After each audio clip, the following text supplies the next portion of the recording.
Pengecut kau, Bayo! Kau licik! Pengecut!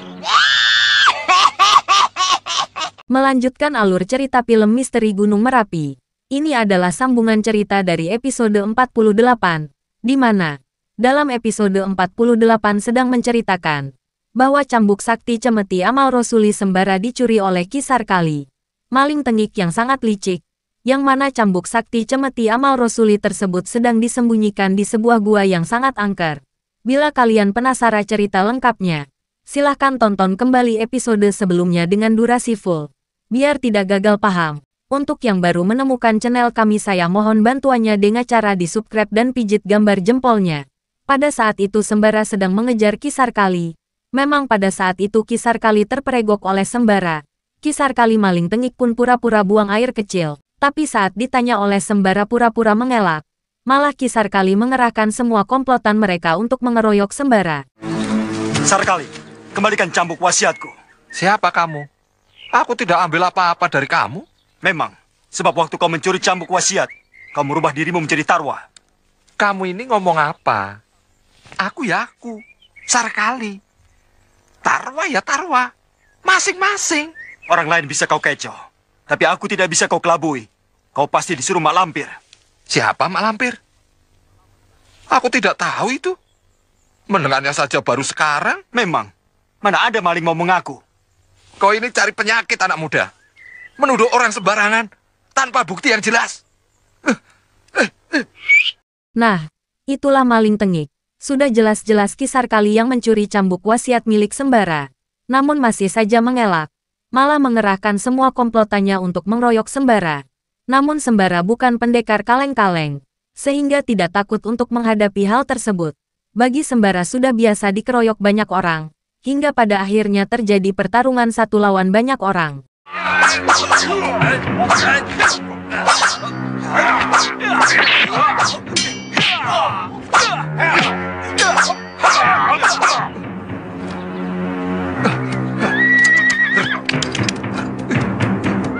Kini kembali menuju Mak Lampir, yang pada saat itu masih berlanjut bertarung dengan Wabayong, yang bahwasanya tidak terima bahwa Parida direbut dari Mardian, waktu dibawa kabur.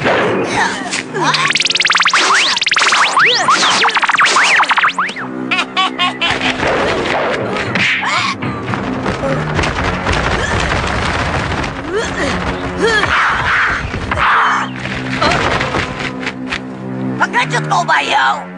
Kau licik! Pengecut! Kini Mak Lampir pun marah besar, karena Parida dibawa terbang ke istana atas angin. Meskipun Mak Lampir bisa terbang, namun tidak berani mengikuti Wak Bayong, Ratu Peri Istana Atas Angin. Dan Mak Lampir tidak mungkin bisa ke sana, sebab Istana Atas Angin dijaga oleh tentara langit. Selamat datang di istanaku, Farida. Di manakah saya? Dan siapakah? Aku adalah Ratu, penguasa Istana Atas Angin. Namaku Wak Bayau. Kau cukup memanggilku Wak. Iya. Dulu kakek moyang leluhurmu sering aku undang ke sini. Siapa, Wak? Kiai Ageng Prayogo. Ya, ternyata kakek Parida Kiai Ageng Prayogo yang sudah wafat ratusan tahun sering diundang ke Istana Atas Angin. Parida pun di sana rupanya terasa aman. Namun yang jadi pikiran karena berpisah dengan Sembara tidak diketahui oleh Sembara, kekasih Parida. Di sisi lain, Mak Lampir pun sedang marah-marah kepada Mardian, karena waktu bersama Ki Sarkali. Mengapa Ki Sarkali kabur? Pardian diam saja.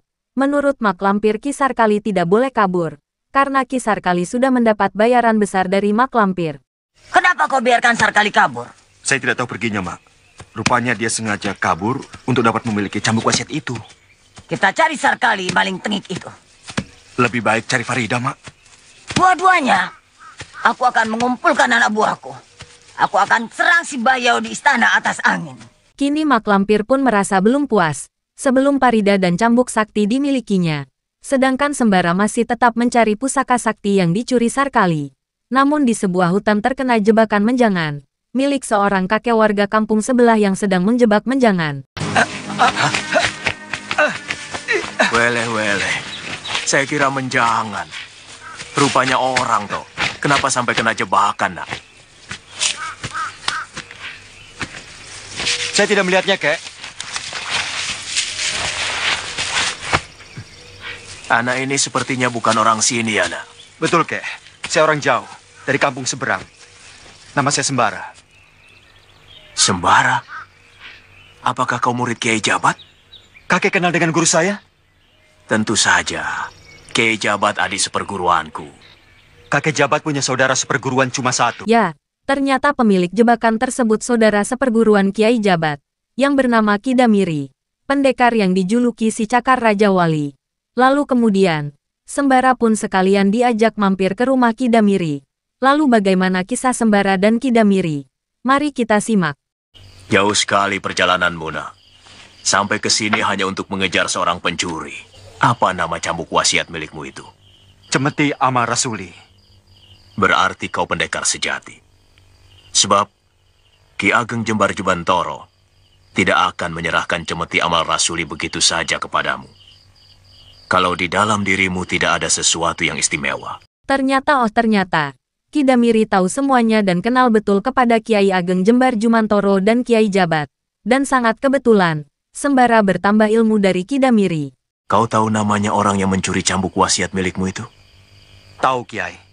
Namanya Sarkali. Maling licik. Dia punya ajian malih rupa. Bisa merubah dirinya seperti orang lain.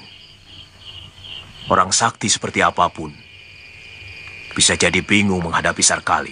Lalu, bagaimana cara menghadapinya, Kiai? Gurumu pernah mengajarkan hizib kofi? Pernah, Kiai. Kamu harus berpuasa 7 hari. Amalkan hizib kofi setiap selesai sholat 5 waktu. Baca 100 kali. Sehabis membaca, usapkan pada matamu sebanyak 3 kali. Insya Allah, kamu akan bisa melihat sesuatu yang hakiki. Terima kasih, Kiai. Ajaran Kiai akan saya laksanakan. Kita menuju ke Ratu Peri Atas Angin. Ia pun sedang ngobrol kepada Parida, bahwa Nyai Ratu Atas Angin mengharapkan Parida betah tinggal di sana. Bukan hanya itu, Ratu Peri Atas Angin pun menceritakan semua pengalaman mereka kepada Parida. Aku harap kau betah tinggal di sini. Betah sekali, Wak. Tapi saya tidak bisa lama tinggal di sini. Karena Sembara dan Basir, cemas sekali saya hilang. Oh, dulu aku pernah mengangkat seorang anak dari bangsa manusia. Iya, Wak. Siapa namanya? Nyai Kembang. Siapa Nyai Kembang itu, Wak? Gadis desa, anak seorang petani yang malang.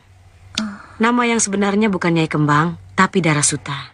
Wak Bayong pun menceritakan panjang lebar semua awal kejadian pembunuhan Adolo Peter dan Darasuta, seorang gadis desa yang malang. Lalu kemudian, Parida pun menceritakan pengalaman waktu ditawan oleh Mak Lampir, hingga rumahnya Mak Lampir dibakar oleh Sembara. Dan Parida pun mengatakan bahwa di rumah tua ada jenazah Nyai Kembang yang dimuseumkan di bawah tanah oleh Mak Lampir. Wak Bayong pun meyakini bahwa museum di bawah tanah tidak akan terbakar. Maka Wak Bayong akan mencari Nyai Kembang di lokasi bekas rumah yang terbakar itu. Di sisi lain, sedangkan Sembara masih mencari Ki Sarkali di sebuah pasar.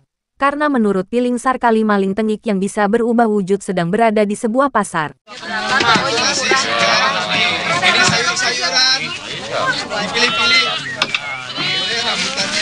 Kena kau sekarang maling. Ada apa? Jangan suka bikin kaget orang tua. Nanti kalau saya mati bagaimana? Maaf, Kek. Saya kira...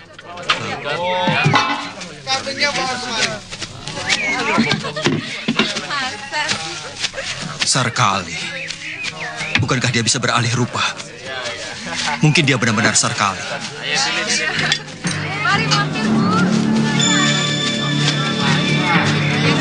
Kurang ajar. Aku tertipu. Ya, Sembara jadi ingat kata Kidamiri, saudara seperguruan Kiai Jabat, yang berjuluk pendekar si Cakar Raja Wali, bahwa Ki Sarkali Malin Tengik itu membingungkan yang akan menangkap. Namun Sembara tidak menyerah begitu saja, dengan dasar akan mengikuti petunjuk arahan para suhu sesepuh. Lalu kemudian, karena perut Sembara sudah terasa lapar, Sembara pun masuk ke sebuah rumah makan untuk membeli sebungkus nasi. Karena mencari Sarkali Maling Tengik belum juga ketemu. Lalu selanjutnya, di dalam rumah makan pun Sembara mendapatkan informasi baru dari komplotan Bakawulung, murid Mak Lampir, yang bahwasanya akan melakukan penyerbuan ke Mataram bersama komplotan Belanda, yang kebetulan pengikut Mak Lampir sedang berkumpul di warung makan itu. Nasi satu, Bu. Dibungkus ya, ikannya dipisah. Baik, Den.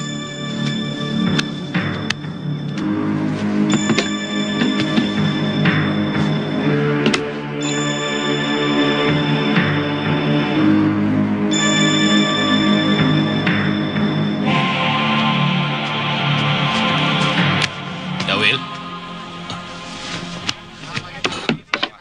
Mana yang lain? ada. Bagaimana kabar di keraton? Terjadi perpecahan. Banyak yang setuju, tapi banyak juga yang tidak. Siapa lagi yang menentang selain kita? Tumanggung Wirangrang.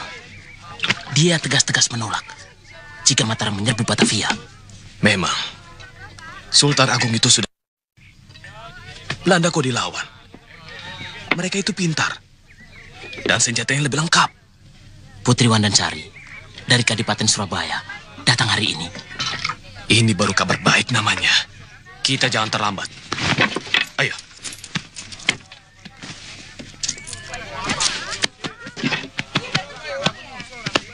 Siapa orang itu tadi, Bu? Menak Koncar, warok kondang yang menjadi petinggi di daerah Wetan.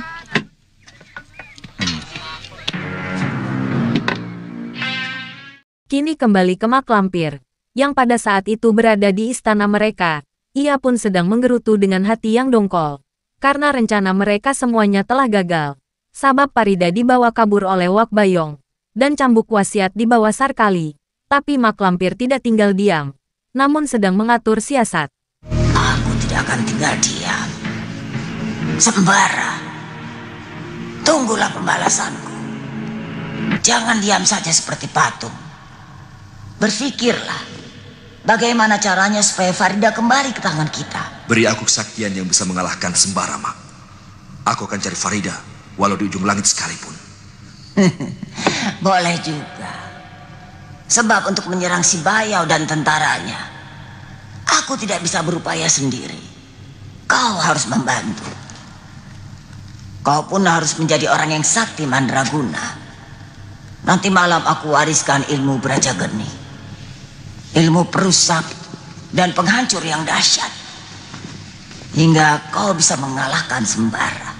Terima kasih, Mak. Saya sudah tidak sabar untuk menunggu sampai nanti malam. Ya, Mak Lampir pun menyusun rencana baru untuk merebut Farida dari tangan Wak Bayong. Ia pun berjanji kepada Mardian akan memberi ilmu yang jos gandos untuk mengalahkan Sembara. Pada malam harinya, Mak Lampir pun menurunkan ilmu yang jos gandos kepada Mardian. Setelah selesai menurunkan ilmu kepada Mardian, lalu selanjutnya Mardian pun mencoba ilmu tersebut. Tapi mungkin sampai di sini dulu alur cerita film Misteri Gunung Merapi untuk episode kali ini. Mari kita nantikan di episode yang akan datang. Terima kasih.